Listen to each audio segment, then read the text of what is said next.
जय श्री राम। पूरे देश में इस वक्त यही उद्घोष हर ओर सुनाई दे रहा है। हिंदुस्तान के कण कण में राम बसते हैं और जब राम मंदिर की प्राण प्रतिष्ठा नजदीक आ रही हो तो हर तरफ राममय वातावरण हो जाना लाजमी है।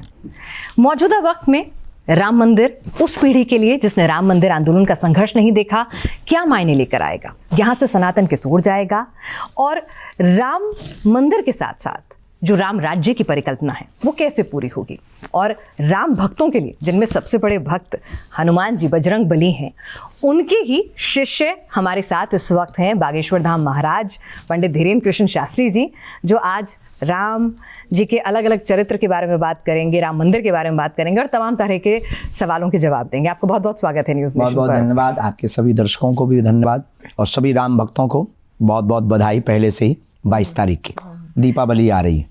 दीपावली आ रही है, एक बार फिर से दिवाली मनाएगा एक बार फिर से। एक बात बताइए कि जब हम एक ये पीढ़ी है जिसने राम मंदिर आंदोलन नहीं देखा है, वो तस्वीरें नहीं देखी हैं, वो जन आंदोलन जन आक्रोश नहीं देखा है, तो उस और आप भी अगर ठीक है आप साधु संत हैं, पूजनीय हैं, लेकिन उम्र के लिहाज से देखा जाए तो आप भी उसके गवाह नहीं बने थे।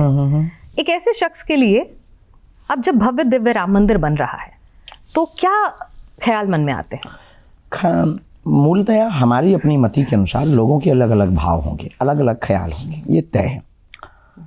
हमारे मन में जो अक्सर ख्याल आते हैं कि हम उन भाग्यशाली पीढ़ियों में से एक पीढ़ी है जिस दृश्य को देखने के लिए जब तब पूजन पाठ प्रयत्न बलिदान ना जाने क्या क्या किया गया, पर वह दृश्य नहीं देख पाए।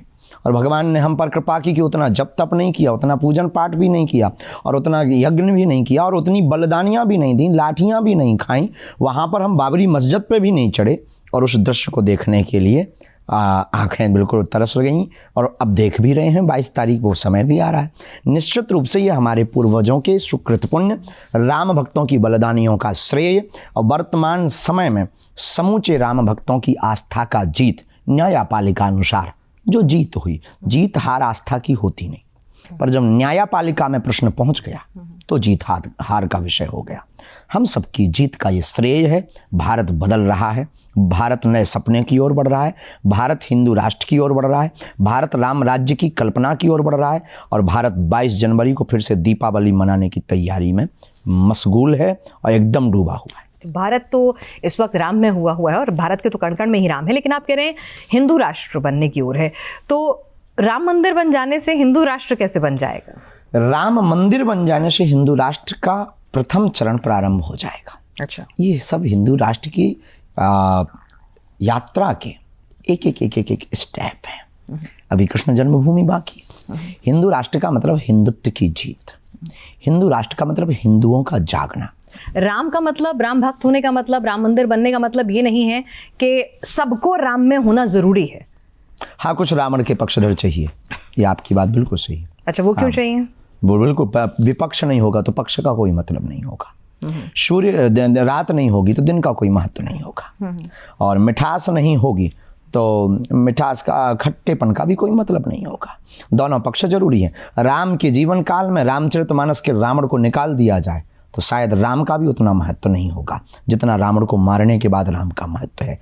बुराई नहीं होगी तो अच्छाई का भी कोई मतलब नहीं है।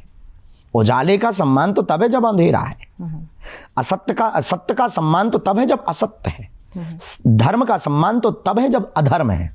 तो ये अधर्म वाले लोग भी चाहिए। आपने बहुत सुंदर तर्क दिया, अधर्म वाले लोग भी चाहिए। अधर्मी बिल्कुल जरूरी है। अधर्मी बेचारे भौंकेगा कौन? अधर्मी कौन? जो राम के ऊपर टिप्पणी करते, जो राम को काल्पनिक बताते, जिन्हें राम से परहेज है, जिन्हें राम मंदिर से दिक्कत है, दस्त लगे हुए हैं, जिन्हें राम में भी अवगुण दिखाई पड़ते हैं, जिन्हें राम की यात्रा में भी पत्थर फेंकने का मन करता है, जिन्हें राम मांसाहारी दिखाई पड़ते हैं, ये अधर्मी लोग हैं। और ठीक है, ऐसे लोग होना भी जरूरी है ताकि राम भक्तों को एक नया पढ़ने का, गढ़ने का, नया इतिहास रचने का मौका मिलना चाहिए।